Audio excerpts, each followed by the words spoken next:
আমরা কারোর ভালো করতে পারি না, কারোর খারাপটা কেন করতে যাব? আমরা কারোর প্রতি ন্যায় করতে পারি না, অন্যায়টা কেন করতে যাব? মন্ত্র নিলে, মালা তিলক নিলে যেমন ভক্ত হয়, ও তো দেখা যায়, কিন্তু কিছু ভক্ত পৃথিবীতে আছে যাদের দেখা যায় না, যাদের বাইরে মালা নেই কিন্তু ভিতরে মালা। আজকের এই যে প্রোগ্রামের আয়োজন যে করেছে, কখনো চেক করে দেখবেন এদের গলায় কটা মালা। স্বামী বিবেকানন্দ, এমন কোন কীর্তনিয়া নেই যে স্বামী বিবেকানন্দ রামকৃষ্ণের কথা স্টেজে দাঁড়িয়ে বলে না।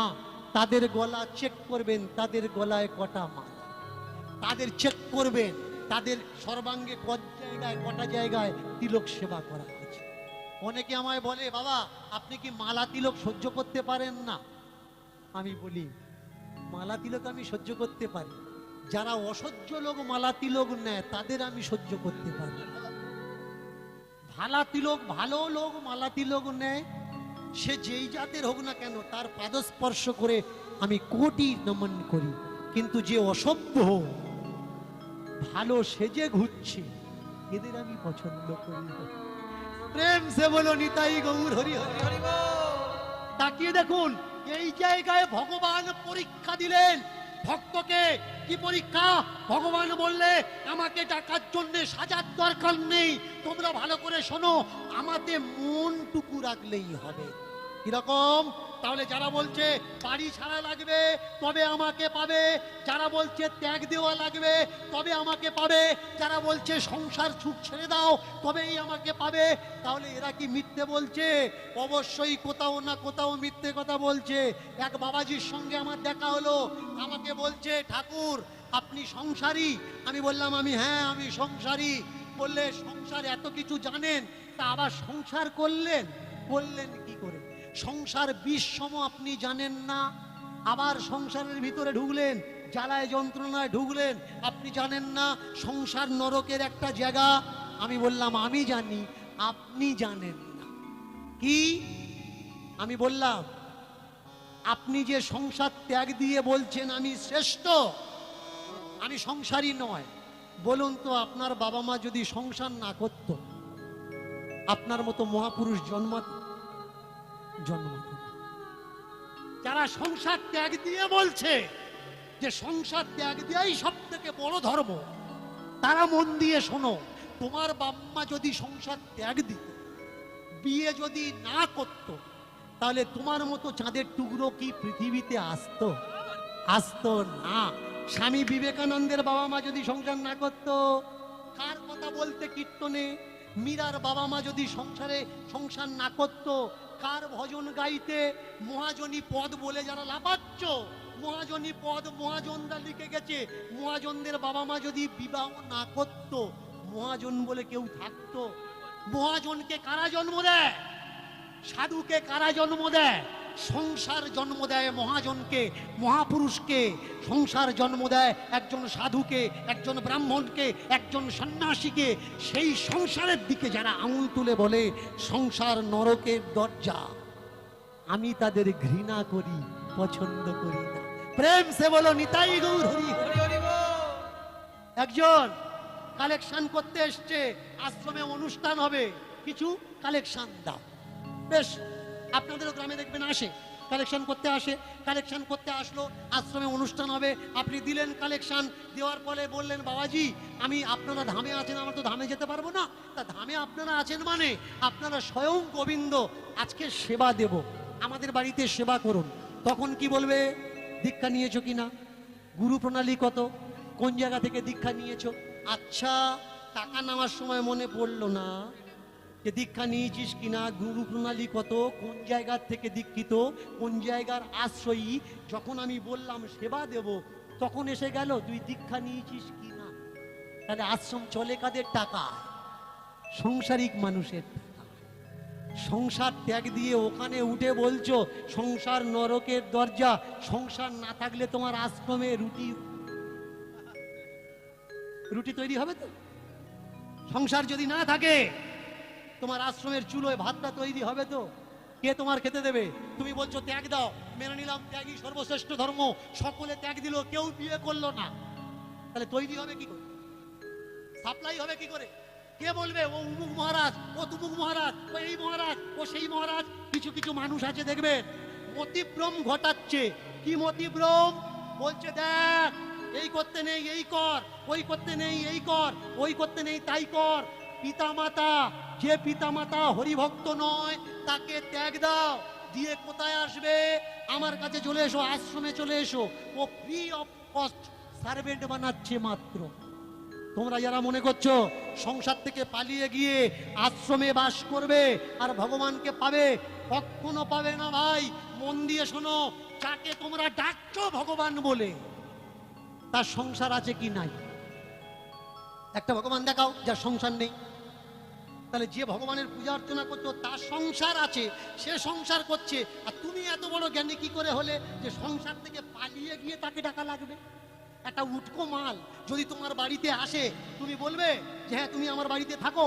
তুমি খোঁজ খবর নিয়ে দেখলে ও বাবাকে ছেড়ে দিয়েছে, ও মাইকে ছেড়ে দিয়েছে, ভাই বোনকে ছেড়ে দিয়েছে, ও আত্মীয় বন্ধু বান্ধবের সঙ্গে চলে না, পুরো একা, একেবারে সর্বত্যাগী।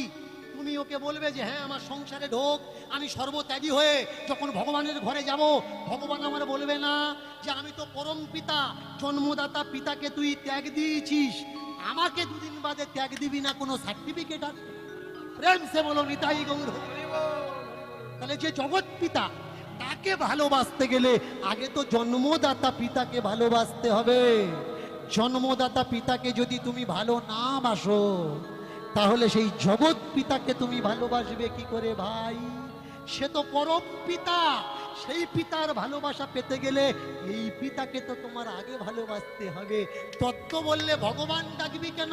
জ্যান্ত ভগবান তো তোর ঘরে আছে। তোমরা যারা মনে মনে করছো যে বাবা মার কোনো দাম নেই, ভালো করে শোনো। বৈকুণ্ঠে স্বর্গে যখন ঢুকবে না, তখন জিজ্ঞাসা করবে পিতৃকুলের নাম বলো। এই আধার কার্ড করতে গেছো, বলা লাগেনি বাবার নাম কি? দেওয়া লেগেছে। রেশন কার্ড করতে গেছো, বলা লাগেনি বাবার নাম কি? তাই এই জায়গা থেকে বাবা ত্যাগ দিয়ে ওই জায়গায় যখন যাবে, আর সে যখন জিজ্ঞাসা করবে বাবার নাম কি, তুমি বলবে বাবা মাছ মাংস খায় বলে ত্যাগ দিয়েছি, ওই বাবা দরকার নেই, আমার তোমার মতো বাবা দরকার। বুঝে দেখো চক্রান্তটা কেমন। চক্রান্ত কি? যে বলছে মাছ মাংস খায়, হরি ভজে না, ওই বাবা মাকে ত্যাগ দাও। ঠিক আছে, ওই ছেলেটা তুমি তোমার কাছে নিলে, কিন্তু ওর রক্তটা তো মাছ মাংস দিয়ে তৈরি, ওর হাড়টা তো, চামড়াটা তো মাছ মাংস দিয়ে তৈরি, কারণ ওর বাম্মা মাছ মাংস খেত। তাহলে তুমি ওই মালটা নিয়ে তোমার আশ্রমে রেখেছো, ওর গায়ে থেকে যে মাছ মাংসের রক্ত সেগুলো বের করবে কি করে? আগে সাফ করো ভাই।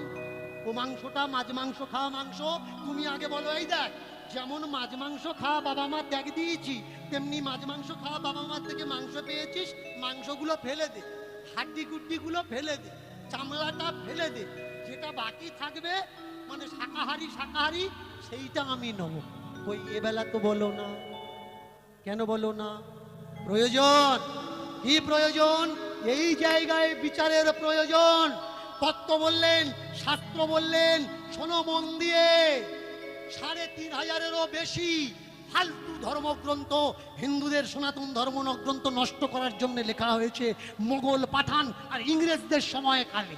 আমরা বুঝলাম না, সেই সব বইগুলো মনে করলাম এগুলো হিন্দুদের ধর্মগ্রন্থ, আমরা মাথায় নিয়ে নাচানাচি করছি, লাফালাফি করছি, আর বলছি বইয়ে লেখা আছে, বইয়ে লেখা আছে, বইয়ে লেখা আছে। ভাই, বইয়ে লেখা আছে বলে ওটা সত্যি কথা? বইয়ে লেখা আছে রাহু চন্দ্র গ্রাস করছে, রাহু সূর্য গ্রাস করছে, এটা সত্যি কথা? ও তো বইয়ে লেখা আছে। বইয়ে তো লেখা আছে সতীদাহ প্রথা, যারা না হয় বই পড়ে না, অজ্ঞানী, তারা সতীদাহ প্রথা তুলে দিল। তোমরা তো ভাই বই পড়ো, ধর্মগ্রন্থ পড়ো, তা তোমাদের মা বোনগুলো পড়াও না, দেখি কিরম পড়াতে পারো, কিরম বইয়ের কথা মানতে পারো, তবে তো বলবো যে তোমরা গ্রন্থকে বিশ্বাস করো, বইকে বিশ্বাস করো। তোমরা বললে ওরা তুলে দিয়েছে তাহলে আমরাও তুলে দিই, কেন ভাই আমরাও তুলে দেবো? তোমরা তো ধর্মগ্রন্থ মেনে চলো, তাহলে সেই ধর্মগ্রন্থগুলো মানো। কেন সংসারিক মানুষকে তোমরা গালাগালি করছো? শোনো আজকের মন দিয়ে, এই যে সংসার, সংসার কি? সংসার তৈরি করেছে ভগবান, সংসার তৈরি করেছে মহামানব, সংসার তৈরি করেছে শিক্ষিত সমাজ, সংসার তৈরি করেছে বিজ্ঞান, সংসার তৈরি করেছে সৃষ্টি, সংসার তৈরি করেছে স্রষ্টাকে। সংসার যদি না থাকতো পৃথিবীতে কিচ্ছু থাকতো না। তাই বামা খেপা থেকে আরম্ভ করে যতগুলো মায়ের ভক্ত, শ্যামা প্রসাদ থেকে আরম্ভ করে, তারা প্রত্যেকেই বলেছে সংসার ধর্ম বড় ধর্ম, তাই পারি না ছেড়ে যেতে। এ হলো সংসার, এ ছেড়েছো তো মরেছো। আপনি বুঝতে পারলেন না, আর একটা সহজ উপমা দিয়ে বোঝাচ্ছি। কিরকম? এক ব্যক্তি তার জমি খেতে কাজ করাবে, ধান লাগাবে, সবজি লাগাবে। 50 জন কিষান ধরেছে। 50 জন কিষান যখন ধরেছে, জমি খেতে লাগিয়ে দিয়ে সে বাড়িতে চলে গেছে। সন্ধ্যের সময় আসবে, কে কি কাজ করেছে, কতটা কাজ হয়েছে দেখার জন্যে। এইবার কিছু লোক বলছে, যিনি আমাদের কাজে লাগিয়েছেন ইনি আমাদের অন্নদাতা, ইনি না থাকলে আমরা বাঁচতাম না, আমরা কাজ করব না, আমরা শুধু তার নাম জপ করব, আমরা তার নাম বসে বসে চোখ বন্ধ করে তার ছবি ধ্যান করব। সন্ধে হয়ে গেল, কিছু লোক জমি খেতে কাজ করেছে, আর কিছু লোক চোখ বন্ধ করে তার ধ্যান করেছে, তার নাম জপ করেছে। জমির মালিক সন্ধ্যার সময় এসে দেখছে যতটুকু কাজ হওয়ার দরকার ততটুকু হয়নি। এইবার যারা কাজ করেছে তাদের বলছে কাজ হয়নি কেন? বললে কিছু করেছে আর কিছু লোক বসে তোমার চিন্তা করেছে, তোমার মালা নিয়ে তোমার নামগুলো জপ করেছে। এইবার যারা জপ করেছে তারা বলছে অন্নদাতা আপনি এসছেন, আপনি আমাদের পরম পিতা, আপনি না থাকলে আমাদের সংসার থাকতো না, আপনার ইনকামে তবে আমরা খাই, আপনি টাকা দিলে তবে আমাদের সংসার চলে। বলুন তো ওই জমির মালিক, যে তুমি কাজ করনি, শুধু তার নাম জপ করেছো আর তাকে ডেকেছো, তার ছবি কল্পনা করেছো, তার পরের দিন কি ও তোমার কাজে ডাকবে? ও বলবে ভাই তোর মতো লোক দরকার নেই, তুই অন্যজনার চিন্তা বসে বসে কর, আমার কাজের লোক ডাকবে, আমার কাজের লোক দরকার। চিন্তা করুন পৃথিবীতে এসছেন কেন? চিন্তা করার জন্যে? চিন্তা করার জন্যে নয়, কর্ম করার জন্য এসছে। কর্ম কি? কর্মই কর্ম, কর্মই ধর্ম, ধর্মই কর্ম, কর্মই ধর্ম। ধর্ম করো, কর্ম করো, কর্ম করো, ধর্ম করো। এবার বেছে নেওয়া লাগবে আপনার ধর্ম কোনটা, আপনার কর্ম কোনটা। যদি চোখ বন্ধ করে চিন্তাই করার হতো, তাহলে যখন আমার শরীর ছিল না আবার আমি শরীর কেন পেলাম? তার কথা চিন্তা করার জন্যে। হ্যাঁ করো, কিন্তু চিন্তার সঙ্গে সঙ্গে কর্মটাও করো। প্রেম সে বলো নিতাই গৌর হরি হরি বল। তাই বসে বসে গুরু নাম জপ করছে, গুরু নাম জপ করছে, আর ওদিক থেকে কেঁপে উঠলো বৈকুণ্ঠের মহারানী। সে বলে উঠলো প্রভু কাঁপছে কেন? কেন কাঁপছে? বলে ভক্ত বিপদে পড়েছে। এ ভক্ত? বলে হ্যাঁ ভক্ত। ভক্তের কখনো সাজ লাগে না। রুইদাস, রবিদাস, সূর্যদাস, তাকিয়ে দেখো, এদের কখনো সাজ লাগে না। আগে ভক্ত হতে গেলে 2-4 টাকা, 10 টাকা, 20 টাকা, 30 টাকা, 150 টাকা, 200 টাকা খরচা করো, ভক্ত হয়ে যাবে। কিন্তু মানুষ হতে গেলে টাইম লাগে। ভক্ত হওয়ার দরকার নেই ভাই, করজোড় করে বলছি, মানুষ হও, আপনি আপ উদ্ধার হয়ে যাবে। এ জন্মটা কি? এ জন্মটাই হলো মনুষ্য জন্ম। তাহলে মনুষ্য জন্ম নিয়েছি, ভক্ত হওয়ার জন্য ছুটপাট করছি, কিন্তু মানুষ হওয়ার প্রচেষ্টা করি।